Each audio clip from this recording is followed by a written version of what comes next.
வணக்கம் நண்பர்களே, இந்த வீடியோல நம்ம டிஸ்கஸ் பண்ண போற டாபிக் டெல்லி கேபிட்டல்ஸ் தோத்த ரீசன் என்ன against Mumbai Indians in match 63 at வாங்கடே.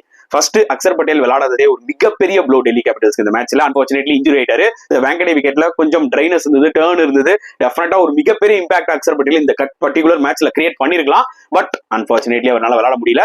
இது ஒரு மிகப்பெரிய ப்ளோ. அடுத்தது வந்து பாத்தீங்கன்னா 70 ஓவர்ஸ்க்கு சூப்பரா போலிங் போட்டாங்க டெல்லி கேபிட்டல்ஸ். லாஸ்ட் 3 ஓவர் பயங்கரமா சொதப்பிட்டாங்க. எஸ்பெஷலி முகேஷ் குமார் அவர் லாஸ்ட் ஃபியூ மேட்சஸாவே வந்து பாத்தீங்கன்னா டெத்ல பயங்கரமா அடி வாங்கியிருக்காரு. அவர் விளையாடுறதுக்கு மோஹித் சர்மா விளையாடிக்கலாம்.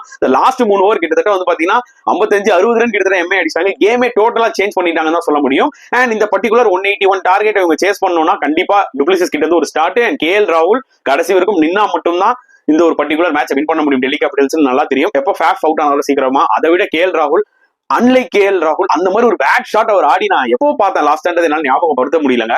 மட்டமான ஷாட் ஆடி அவுட் ஆனாரு. கருண் நாயரா இந்த கேம்ல விளையாடிப்பாங்க. லாஸ்ட் டைம் அவர் எம்ஏயோட செம்மையா விளையாடினாரு. இதெல்லாம் ஒரு மேஜர் ரீசன்ஸ் அவங்க தோக்க. மும்பை பர்ஃபார்மன்ஸ் பத்தி அடுத்த வீடியோல பார்க்கலாம்.